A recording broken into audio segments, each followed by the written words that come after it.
I chose treatment just so that I didn't have to be homeless. My body was shutting down at 22, almost 23 at the time. I was probably drinking to medicate a lot of anxiety.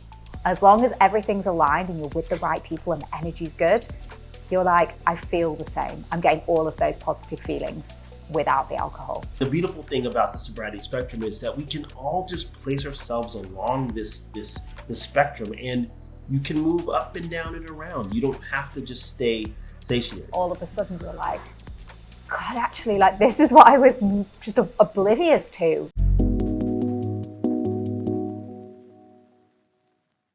Welcome back to the Upward Spiral podcast, where we explore the power of positive change and continuous improvement to help you unlock your full potential and live a more fulfilling life.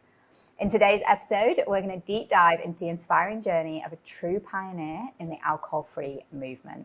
So you're going to learn how to navigate social situations without alcohol, discover the secrets to building a thriving alcohol-free business, and gain valuable insights into creating inclusive communities.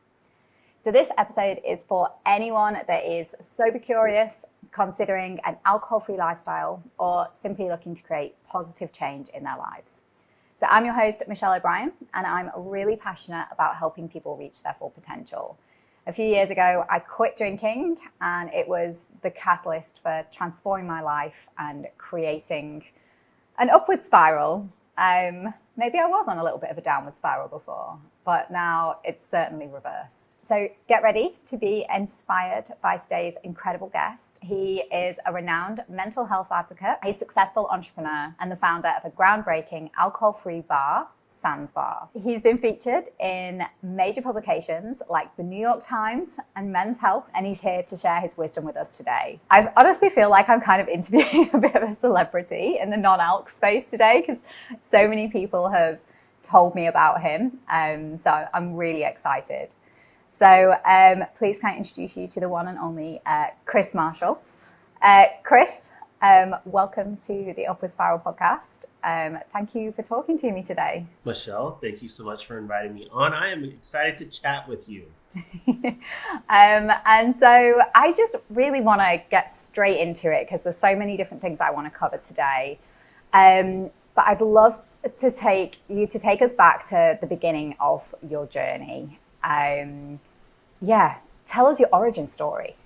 Oh, origin story. That sounds like a superhero with an origin story. I don't know if I would say it was an origin. It's where everything began for me. I would say that my story proper probably begins in a soccer field in outside of Houston, Texas, in a city called Sugar Land, is where I kind of grew up. And I had my first beer, and I was with all of my friends. We were about 15 or 16, and I just remember how nervous I was about taking that first drink. I knew that alcohol was not good. I had made a promise to myself not to drink until I was 18, but I felt this just gravitational pull to drink that day with my friends. And what ensued was an experience that I would continue to chase long after the consequences of drinking had caught up with me.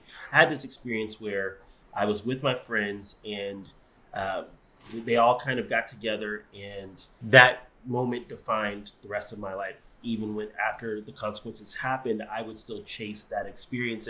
And what happened was I was with my friends, and they passed around these hot beers that had been sitting in the back of someone's trunk. And we opened them up, and the first thing that I tasted was disgust. It was gross.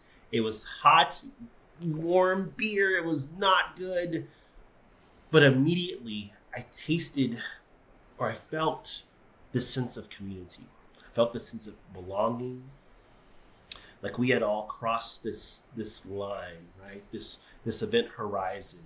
And I wanted to relive that over and over and over again. So from there, I quickly escalate my drinking. Over time, I continued to drink. I think the second time I ever consumed alcohol, I got into a car accident, totaled my mom's car, and I swore off alcohol. Never going to drink again, never going to do it again. And of course, being an impressionable teenager, I was like, okay, I don't know who promised that, but it wasn't me because I can't miss the party. So I went on to have these experiences where I would drink, and I was just drinking harder and faster than anyone else. And what I realized now is that I was probably drinking to medicate a lot of anxiety. My whole life, before I ever had the first drink, I was always an anxious kid. I was always trying to fit in. I was always the odd one out in social circles, and alcohol didn't help me to belong. It helped me to not be consciously aware of how different I was. I couldn't feel the anxiety. Didn't mean it wasn't there. I just couldn't feel it, right? I was numb to it. So all throughout high school, I drink. Get to college, same thing. I'm drinking. I'm in a fraternity, so I'm partying every day of the week, hardly, or almost every day of the week. And I eventually get to a point where my body starts to shut down. At 22 years old, I was already at a place where my body could not sustain alcohol anymore. And that's when everything changed. I decided to move back to Houston, which is where I grew up, and looked at going to treatment for the first time. First of all, I'm so sorry that was your experience, and thank you for sharing. What struck me was one of the first things that you said was you got flooded with that feeling of community and belonging, before maybe kind of the addiction or the dependence on the actual substance itself kicked in. And that was the same for me. I drank almost for other people. I drank to feel connected to people, to feel part of the tribe, to feel part of my community, to make connections, friends, spend time with my family. I'm a big kind of Irish family, and they drink, and that was it for me. It was connection. I think it's a common thing when you talk to people and you get down to their why, why did you continue even though negative consequences were starting to happen to you, financially, socially, in your employment? Why did you continue? And I think a lot of it, when you distill it down to its base, is connection. Connection to friends, connection to coworkers, connection to romantic partners, right? There's a reason why we continue to do what we do. And I feel like a lot of that reason is the need to feel connected to community.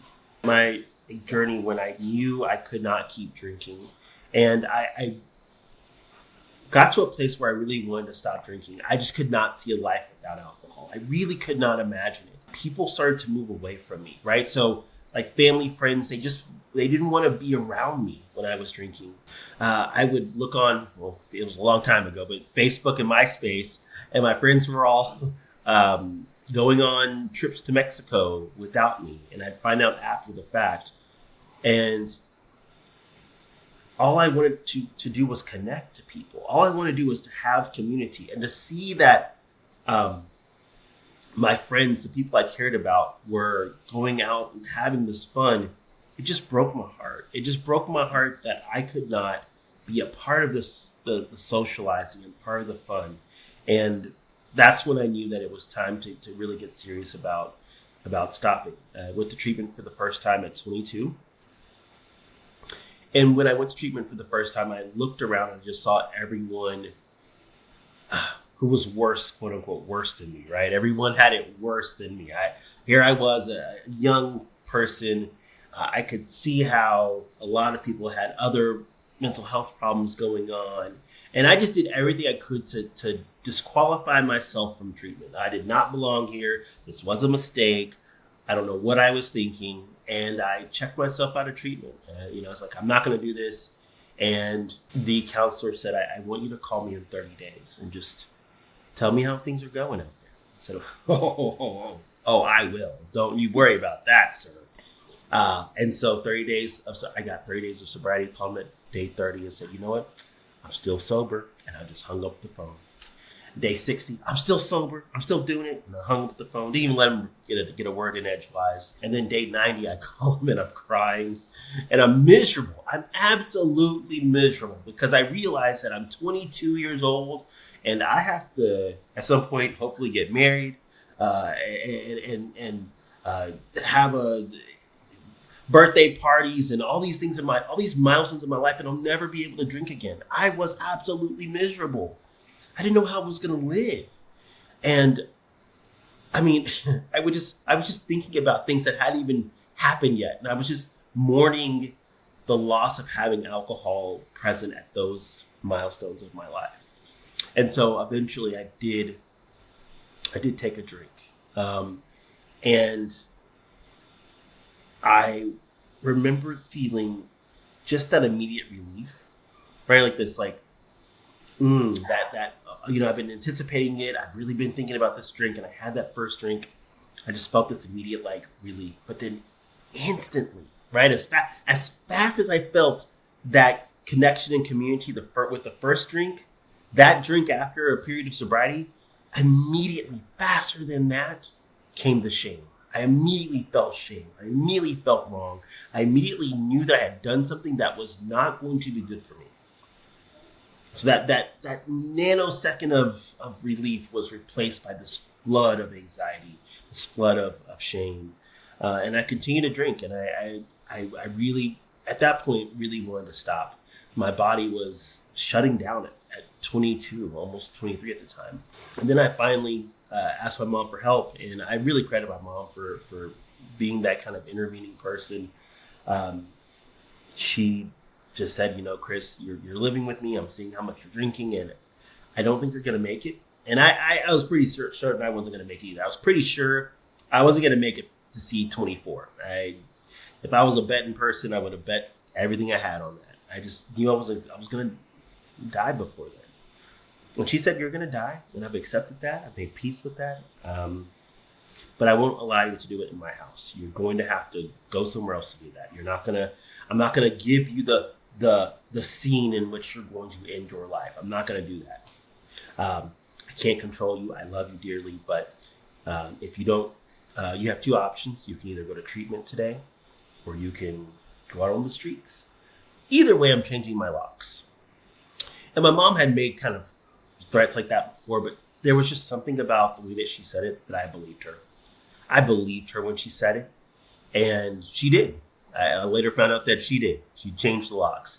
I chose treatment just so that I didn't have to be homeless, and went to treatment, and it was a very hard time. I had a seizure while I was detoxing. I really didn't want to be there. It was very painful to withdraw from alcohol. My whole body was just worn out. I had hallucinations. Like, it was a horrible detox.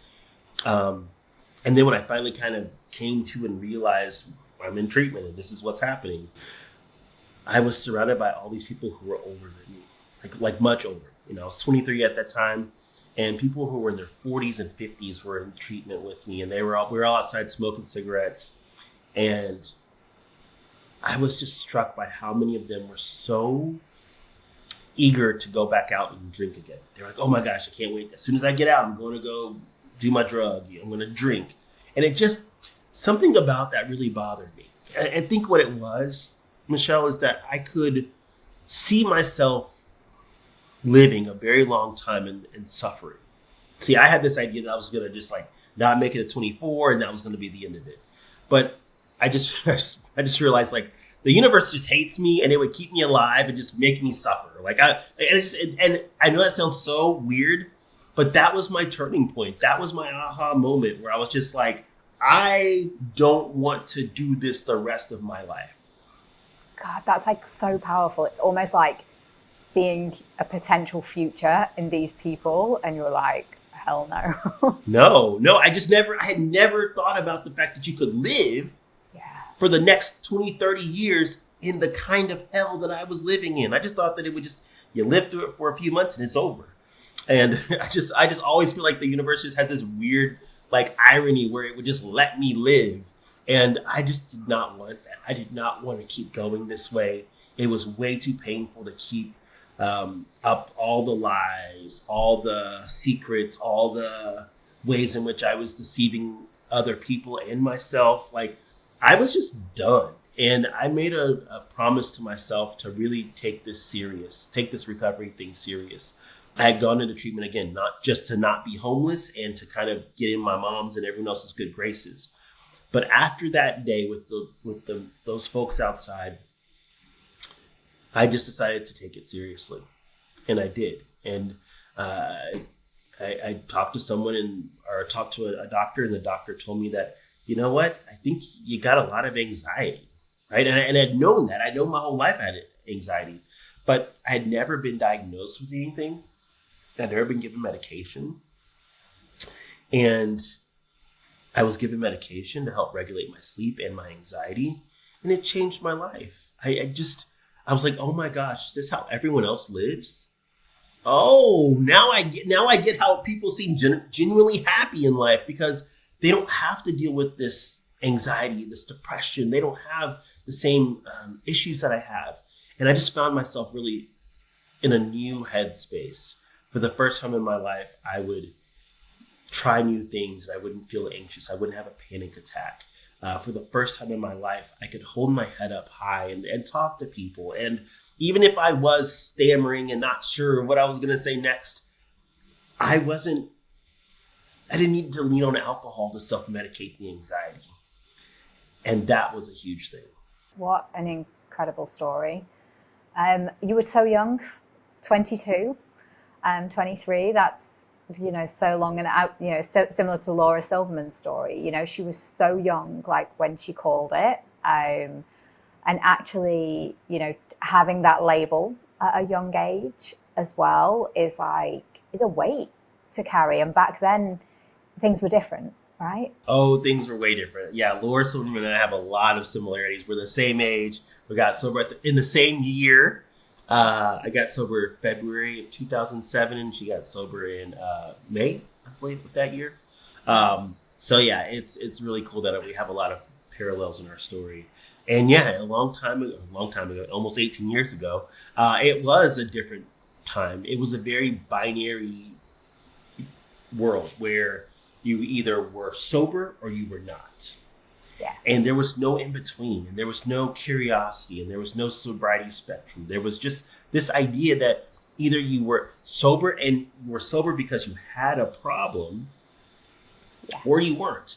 And there were a lot of people who I encountered as a counselor. Again, we'll talk about my clinical career in a minute, but as a counselor, I encountered lots of people who did not clinically qualify for a diagnosis of substance dependent, right? Like they did not have a problem, right? But they just wanted to question their relationship with alcohol. And in 18 years ago, there was no such way to do that. There was just no way for us to think about this other than you don't have a problem. You're not an alcoholic. You don't have any issue with alcohol, or you are an alcoholic and you are damned to this existence where you have to run away from society because you have this disease, right? It was a different world. And so I think I just really struggled with that. But at the same time, I really wanted to live. I really wanted to live.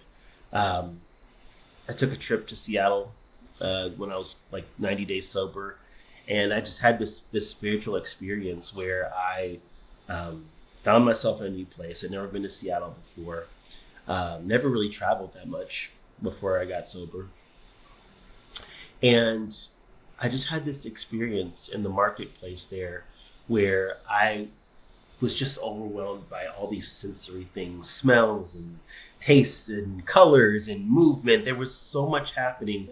And I don't know, maybe for the first time ever in my life, I really was grateful to be alive. I was like, oh my gosh, look at all of these things happening all at the same time. Like, this is magical, and I've been to that market almost every year since, and it's not that magical really. But for me, in that moment, 23-year-old me with just a few days of sobriety felt like this was a magical experience. And if I had to wear the label of quote unquote alcoholic, then that's what I would have to do. That's the small price I'd have to pay for an amazing life. thankfully we don't have to do that anymore. But back then, I wanted to live, and that was kind of like the price I had to pay, which was not that bad, but still something I'm glad we don't have to do anymore. It's like the waking up, the becoming alive again after, your head's been in that cloud for so long.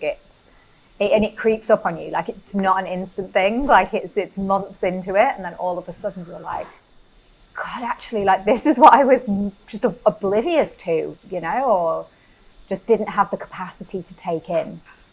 And I think that's a lot of it's just the capacity, right? Like you don't have the tools to even understand the world. I mean, it's like, it's much like how I feel like a newborn must feel, right?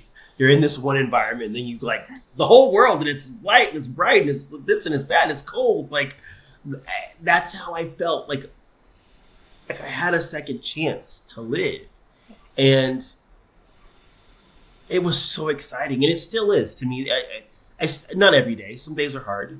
Some in 18 years, there's been a lot of hard days, but I still wake up grateful to be awake. I'm grateful to be alive. Yeah. So at 22, right? Like, how did you navigate your social life when everything probably revolved around alcohol? Yeah. I mean, again, we live in a different world than we did 18 years ago, but it was really hard. And my substitute for the friends that I had, fraternity brothers that I had, the people I grew up with, instead of socializing with those folks, I had to go socialize with people who were in recovery. And, back then it was just a bunch of older AA dudes, and I was, they were 2 times older than me. They were, a lot of them were just not at all. We had nothing in common, like nothing in common. It was like we're the most opposite you could imagine someone to be, but they loved on me. They genuinely loved me. And I didn't know what to do with that. I didn't know what to do because I had always felt like to be accepted, to have community and to have connection, I had to perform in some way. I had to be the one that makes you laugh, or I had to be the one that's the most has something wise to say. Like, I was always trying to figure out what I had to do to get you to care about me. And here I was at 23, and these people cared about me without any qualifications. I didn't have to do anything for these people to care about me. I love that so much. And that, I have a feeling that sense of community that maybe you learned through them is what has maybe kind of driven you to build what you've built. Oh, absolutely. I credit those folks with giving me that foundation that created Sandsbar. Realized I was going to live. I wasn't going to die at 23. I was like, oh my gosh, I have to go make something of my life. How is that going to work? And so I went back to school, became a counselor. And as I was working as a substance use counselor, I was watching people, like I said earlier, come into my office, and they were professionals. They were entrepreneurs and lawyers and doctors and nurses and people who were experiencing homelessness. There were a lot of people. It was like kind of a fast food of mental health. Like, I was seeing a lot of people, had 200 people in my caseload. It was insane. And so as I was just kind of quickly seeing these people, I would just notice this pattern that most of the folks that were coming in weren't like me. Most people weren't they didn't have this chronic alcohol use disorder. What they had was a misuse issue, but most importantly, they were trying to find a way to balance their alcohol use with socializing, because alcohol and socializing is so entrenched in, I would say, all of Western culture. It's such a big part of how we socialize, how we gather, how we watch sports, how we celebrate holidays, how we do office parties. Everything is infused with alcohol, so that if you want to be a part of society, you have to consume alcohol almost. And I just realized that there had to be a change. And part of the story that I often don't talk about, but I want to say here is that I had the idea for Sandspar many years before I actually did it. I was afraid of being an entrepreneur because I had this safe job as a counselor. I worked for the county, so the local government. It was good job benefits and stability. But I was afraid that if I tried something new, I could fail. And I wasn't afraid of failing. I was afraid of succeeding. I was afraid of succeeding. I did not know what I would do if this was successful.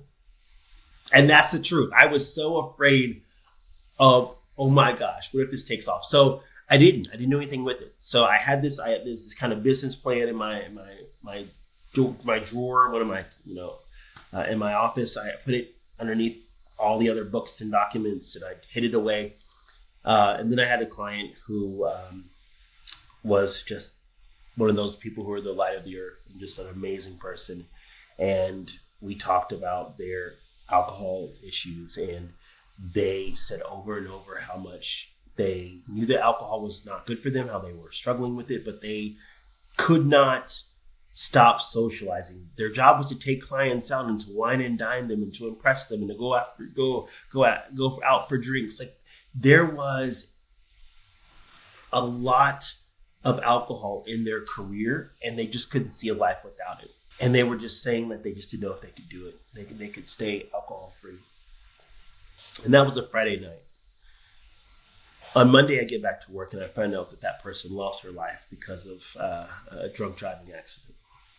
And I had lost plenty of people. I've done that job for 8 years. I lost plenty of people that I worked with, many to suicide. It wasn't new to me. None of that fazed me. But what bothered me was I felt that this person should have had a place to go that was safe for them, where they felt included, where they could take clients for a good time.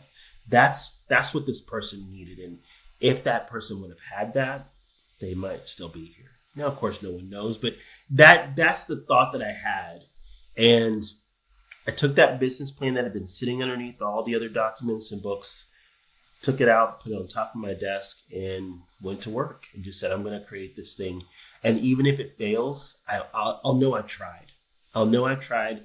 And I really wish that person could see all the good that their life has created, because without them, I probably would have kept that business plan underneath my books and documents. I would have just stayed a good idea. I just want to ask a quick question on that. So I get this question all of the time. So in Asia, we've got some markets and some countries like Korea and Japan where it's the work culture is very, very around drinking, and everything's very hierarchical in the office, in work. Like you don't leave the office until your boss leaves. Mm-hmm. But if you're going out for drinks with the boss, you don't leave until your boss leaves. You match your drinks for your boss. You cannot turn down a drink when you're entertaining clients. You're expected to drink.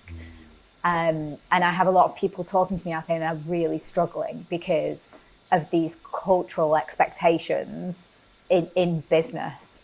Particularly those two markets that stand out, but we see this across Asia, and we're still seeing it in the West as well. I think the West is starting to soften to it a little bit more. But what advice would you give to somebody who is in that situation where they feel like they don't have a choice? This is a really interesting thing, and thank you so much for raising that point, because I feel like this is something that we don't talk enough about, which is how alcohol can be weaponized.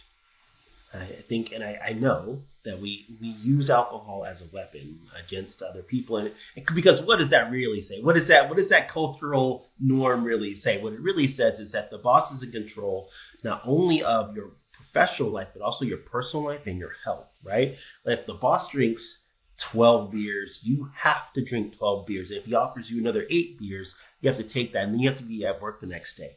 That says a lot about the sphere of influence that your boss has, right?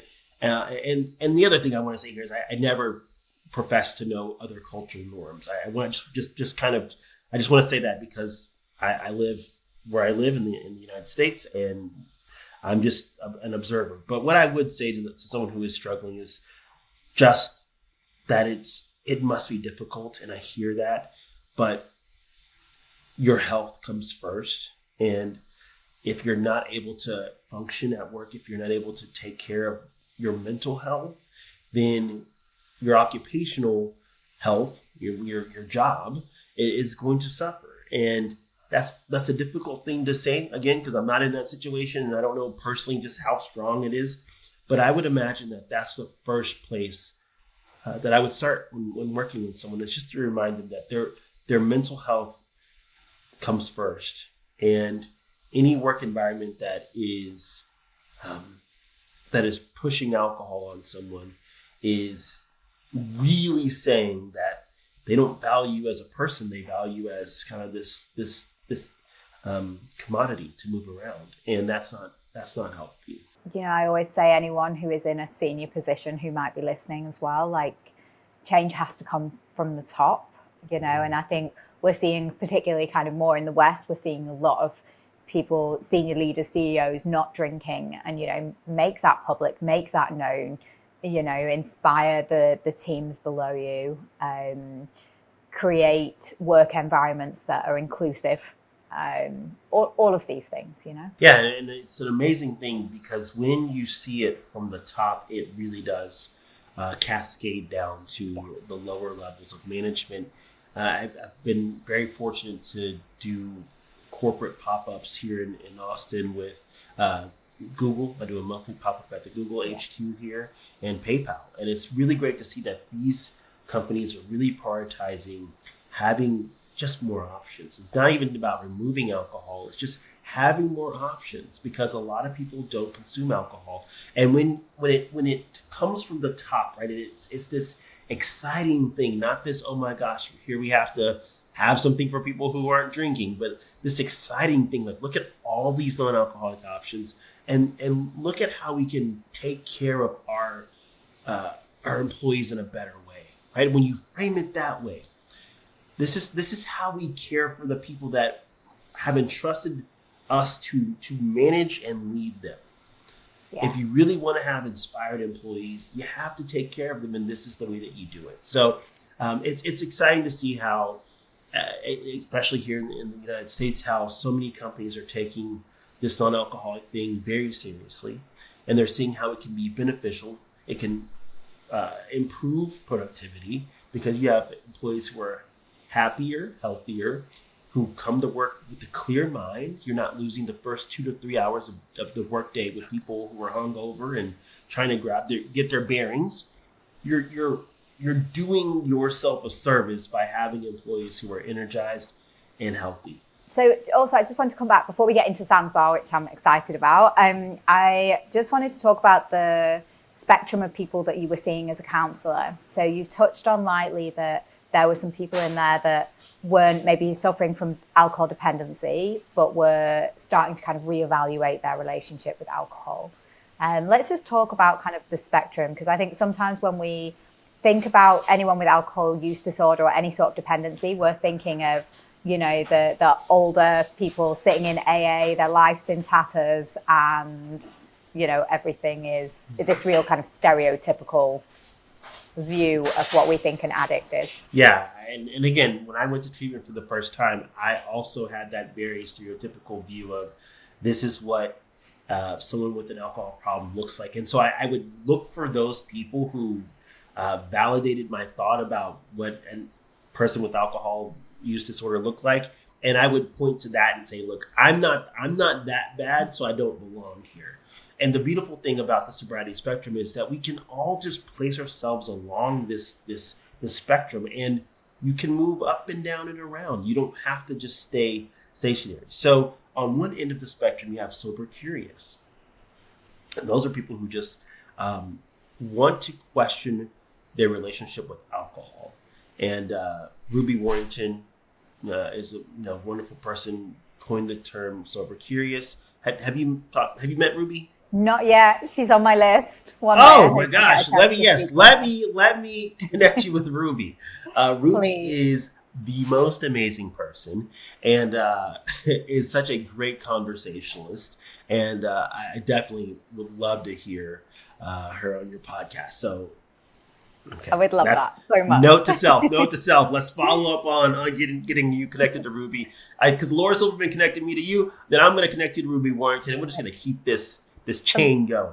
Amazing. But Ruby is just an absolutely brilliant individual and coined this term sober curious. And I don't believe there would be a Sans bar or a non-alcoholic movement without the term sober curious. I think history will look back and will regard Ruby Warrington as a true trailblazer. I think that we will look back at the billions of dollars in commerce that non-alcoholic bars, bottle shops, and brands do, and we will attribute it to one single individual. Amazing. Oh, I love that. Let me do that again. A little audio. Let me do that again. That we'll look back at all the bars, bottle shops, and brands that are in the non-alcoholic sector, and we will attribute it to one person, Ruby Warrington. I love that. I'm gonna turn that into a quote and send it to her. Please do, because look, Ruby doesn't even understand how influential she was as a person, and she is my hero. I would not be here talking to you if it was not for Ruby Warrington or Laura Silverman. Both of those women put me in this position, and I am so grateful to them. So on one end, you got the sober curious, that again, just questioning your relationship with alcohol. And I think that that's a great entry point for everyone. Everyone should question their relationship to work, media consumption, to food. We should all question our relationship to everything. And I think alcohol is just one of those things. And then somewhere closer to that end of the spectrum, you have sober sometimes, which are people who just abstain from alcohol for whatever reason, right? It could be just a dry January or a sober September, that they just want to take a break from alcohol. Then you have the sober serious, and that's the other end of the spectrum. And that sober serious side are people who identify as being in recovery or kind of not going to drink forever. They may abstain from alcohol for religious reasons or for other reasons, health reasons. And again, those people can move up and down that. Sometimes people are sober serious and they're like, you know what? I don't know if I want to do that anymore. And that's totally fine. I just think that it's important to know that we all have a place on that spectrum, that everyone can move up and down and find where they feel comfortable. For me, I've been on the sober serious side for 18 years, and I feel great here. I have no desire to move anywhere else. I'm not curious. I'm not sober sometimes. I'm sober serious. I love those names for that people on the spectrum. I think that's it. I've never heard it kind of described that way. Of course, we all know kind of sober curious, but yeah, I think the sober serious is a great way of putting it. Like, I'm sober serious, not because of dependency issues, but just because it wasn't making me feel great anymore, feeling good anymore. I didn't want to do it anymore. And the only way I kept drinking was to feel connected. And as soon as I found ways to still feel connected, which is going to be a good segue into Sans Bar, that was it. That was it. It was enough, you know? So let's just talk about Sans Bar and how did the name come about? Let's maybe start with the name. Oh my gosh. People keep asking me this, and it's so ironic because I just got back from Morocco, where like they speak a good bit of French. Yeah. So I took French in high school. And I don't know what I was thinking. Like, I somehow knew French. When I got to Morocco, I realized I don't speak any French. I don't know what I'm talking. I don't know who went through high school learning French, because it wasn't Chris, because I didn't know anything anyone was saying. I've been to Paris before, and a lot of people speak English in Paris. I don't know. I was just made keenly aware. I have no idea what I'm talking about when it comes to French. So the Sands is without, French, and I took French in high school, so I always kind of like the idea of like using the kind of without bar being kind of the way that we would describe this, because I wanted it to look and feel like a bar. I knew a couple things. Granted, I had never opened up my own business before. I never bartended before I started Sands Bar, but I knew one thing very clearly, which is for this to work, it had to feel like a bar. It couldn't be a nonprofit. It couldn't be a charity. People didn't want to feel like they were some kind of charity case. It had to feel elegant. It had to feel elevated. Like, these are things that I knew going in. Again, because of the people that I was seeing, hundreds of people every day, I knew that the people that would frequent this were looking for something that was elevated, that felt exceptional. And I started Sands Bar as a series of pop-ups in 2017. I was 10 years sober. And I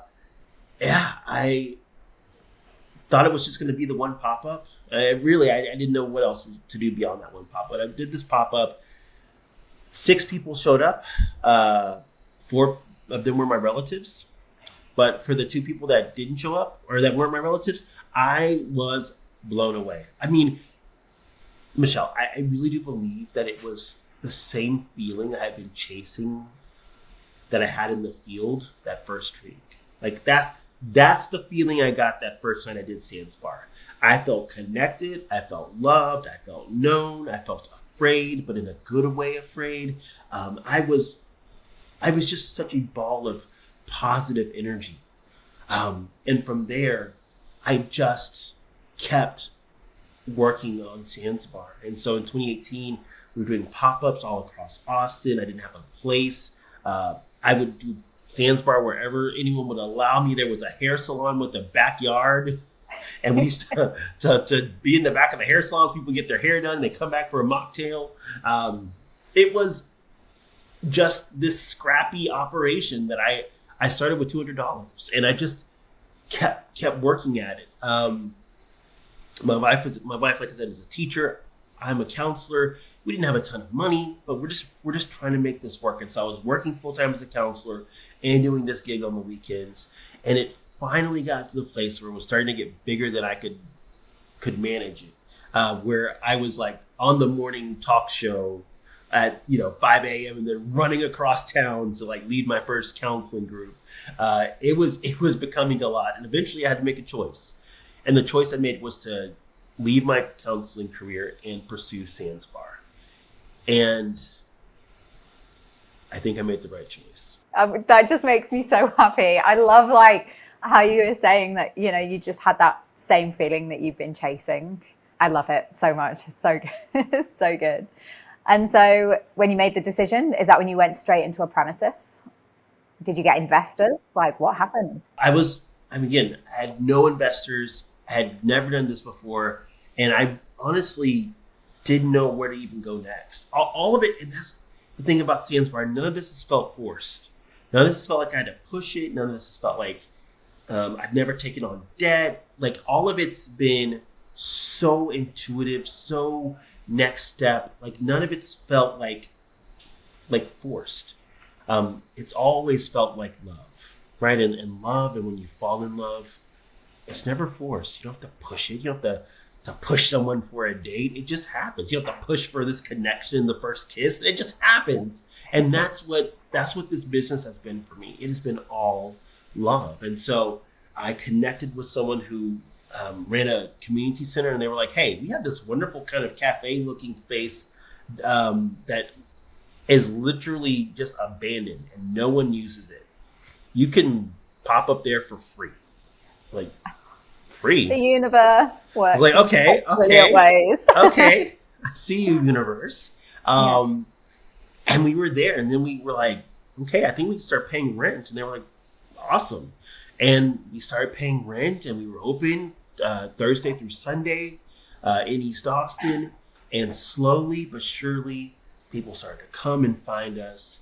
The drinks got better because we had these spirits now. At first, there were no spirits, and then we could make some spirits, and we could make real cocktails that were alcohol free. the beers got better, so we got better non-alcoholic beers. Like slowly over time, this turned into a real functioning bar.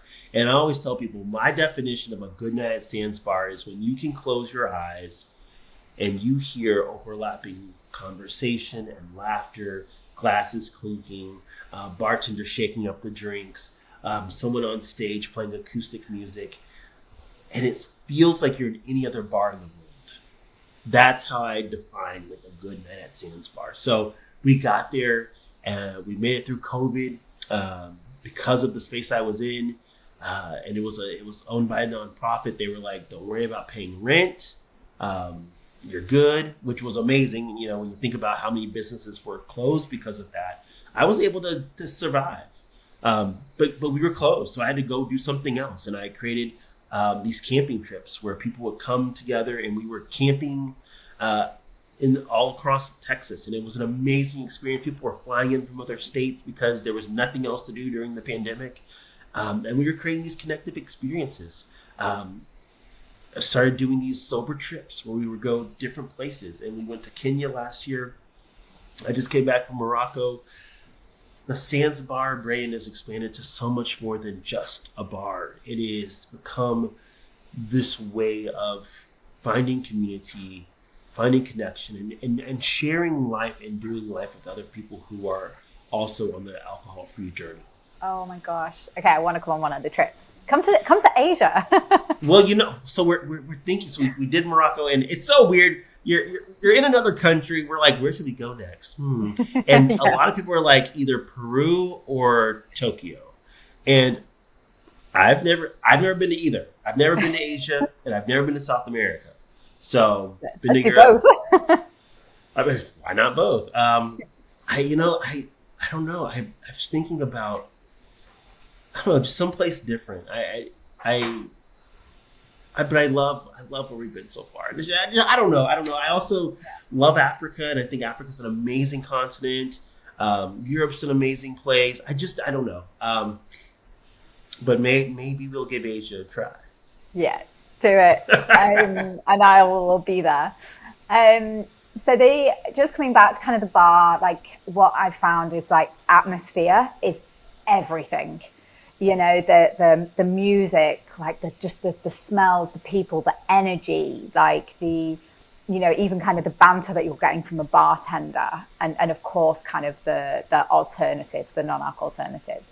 But combined, it almost all acts as a bit of a placebo. That there have been so many times where I've been in those environments, not drinking, and almost felt the same euphoria, the same like positive vibes and feelings and energy that I would when I was drinking. And it makes you start to question, like, actually, how much was the alcohol doing? Because actually, like the more you do it and the more you go out and have these nights out and these experiences without it, as long as everything's aligned and you're with the right people and the energy's good, you're like, I feel the same. I'm getting all of those positive feelings without the alcohol.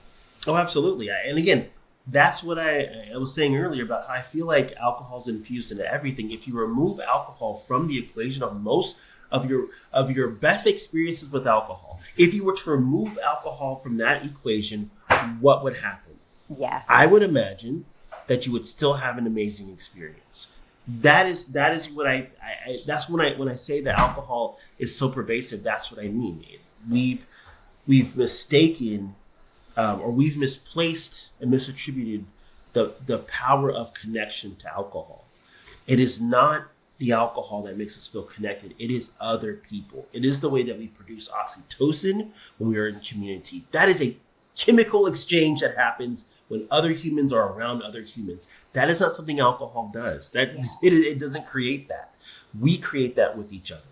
Yeah, 100%. And, I look back at some of like the best moments of my life, and I'll let's say my wedding day, my seeing Beyonce at Glastonbury, going to being in Africa on my honeymoon is like, yes, there was alcohol present and I drank at all three, but actually, like, if I removed the alcohol, would the experience have been any less? No way. Like being with like 200,000 people watching Beyonce, like that's the energy. It's the people. It's like, you know, the people at my wedding, like, who were all just projecting love and positivity, and, you know, all of those feelings weren't the alcohol. It was the experience. Yeah, it was the experience, and that's all we try to do at Sands Bar, is just to give you that amazing experience. The long standing theory that I've always had about Sands Bar is that it is a classroom to teach and rewire the brain, because I feel like a lot of what we have to do is to reteach and retrain the brain. All of these things can be activating and triggering, and Sands Bar is a place where we really try to give you new outcomes for those same environmental cues, right? So when you go into Sands Bar, it looks like a bar. In fact, we're on a busy street next to the state capitol, so it's really lots of traffic, lots of people come down that road here in Austin, and people will just walk in because it just looks like any other bar. There's a neon sign that says Sands Bar. It's a beautiful building.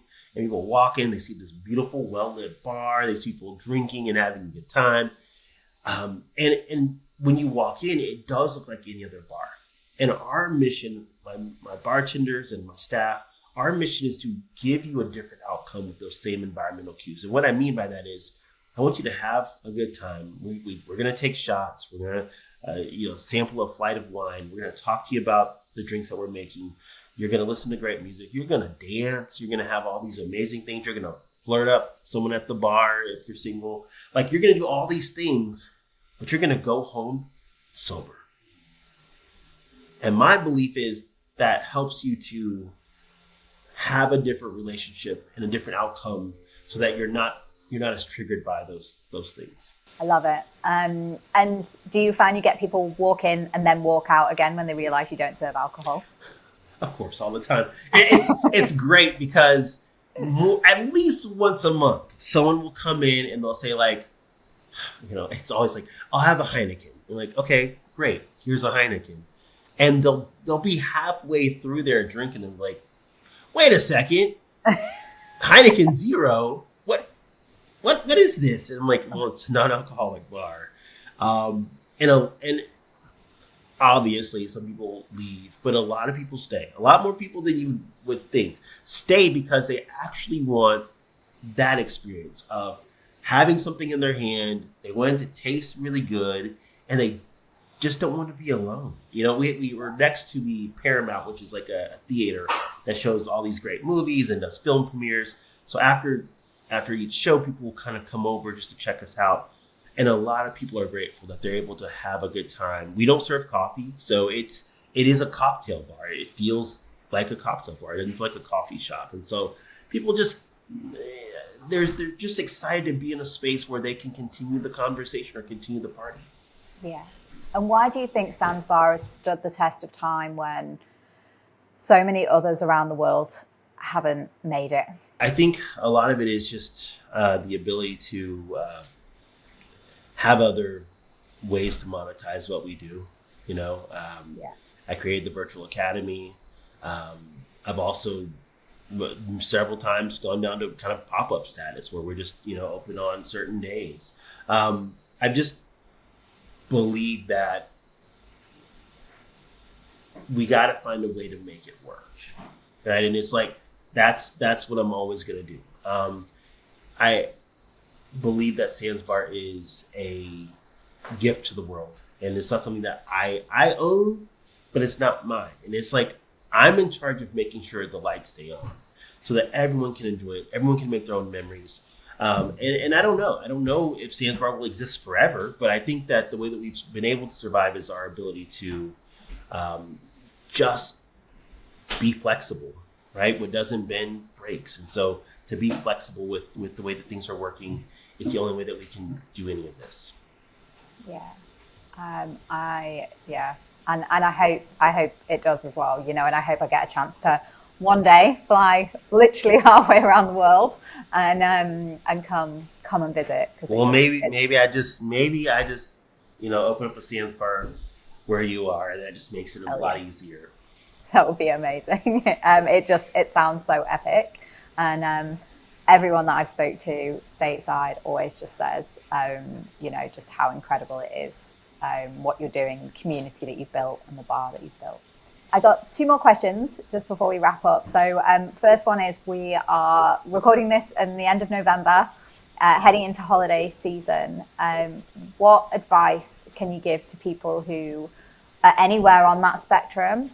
We're going into the booziest time of year. Yeah. How can they survive, or just reduce, or whatever they're looking for on that spectrum? Yeah, I think the first important thing is to know what you want, right? To know where you are on that spectrum. If you're a sober serious person and your goal is to stay sober serious, then you need to plot a path that affirms that choice, right? If you're sober curious, you don't have to worry about staying completely absent from alcohol. You can just give yourself grace around this whole thing, right? Again, I just believe setting yourself up to win is the most important thing you can do. The other thing I would say is have beverages for everyone. There's an acronym that I love to use, ENABs, equally accessible non-alcoholic beverages. Every party, corporate or private, should have beverages that are accessible and attractive for everyone. So if you're gonna have a mocktail, it shouldn't be like in like a protein shake, container. Like, it should look nice. It should look pretty. If you're gonna have a beautiful old fashioned with an orange peel, have a non-alcoholic version that's also got an orange peel in it, right? You can make these drinks look and taste just as sophisticated and grown up as their alcoholic counterparts. And again, if you're hosting a party, just remember, even if you're drinking and you consume alcohol, there is going to be someone statistically who is not consuming alcohol for whatever reason. And you should, again, affirm their decision to stay alcohol free that night. So yeah, those are the kind of practical tips I would give. And just, if you're going to go to an event, a holiday party, and you aren't sure if there's going to be non-alcoholic wine or non-alcoholic beer, bring your own. I do it all the time. I go to events, and sometimes there will be something for me. Most time there's not. Most time there's not anything that I can enjoy. So I'm like, you know what? I have a 6-pack. I've gone to restaurants and said, hey, you know what? I have a bottle of wine. I would love, if you want to pay a corkage fee, I totally get that. But I just want to be able to have a glass of wine at this restaurant. And you'd be surprised how many restaurants are actually okay with that. They're like, hey, as long as it's unopened, we can open it in front of you, and then it's fine. So those would be my practical tips. So helpful. Love them. And then just my very last question to you is, if you could go back in time and say something to your 22-year-old self, what would it be? Instead of maybe some stock investing advice, but buy Bitcoin. Yeah. When you see Bitcoin, buy it all. Aside from that, I would just tell myself the same thing I tell myself today, which is, you got this and you cannot fail. Like, if the goal is to get better and to live a healthier life, you cannot fail. Now, what you can do is step backwards, but you're not going to fail, right? And I was so afraid of doing the wrong thing in sobriety. I just didn't want to mess it up. I finally, at that point, like I said, I got to a point where I wanted to live, and I was excited to be alive. And I was terrified of doing the wrong thing. And that kept me small for a very long time. And I would argue it kept me small until I found Sandsbar, or if Sandsbar found me. And then I had to take up space. But I would just tell myself that, like, you can't lose. You can't fail. This is where you're meant to be, and the best years of your life lay ahead of you. If you thought your life was going to end at 24, oh buddy, it doesn't even begin until you hit like 30. So just keep living, just keep doing your thing. I'd also tell my younger self that I'm proud of him, because that younger version of me went through the hardest part of my life. I used to be so ashamed of who I was when I was drinking, and when I was, those years when I did a lot of things I'm not proud of. But what I did not realize for the longest time is that version of me was the strongest version of me, because I don't know that I could, at my age, go through what I went through, like 20, 21, 22, 20. I don't know if I I don't know if I have that in me, but that version of me certainly did. And it sustained me until I could get better. And I'm forever grateful for that version of myself that was strong enough to make it.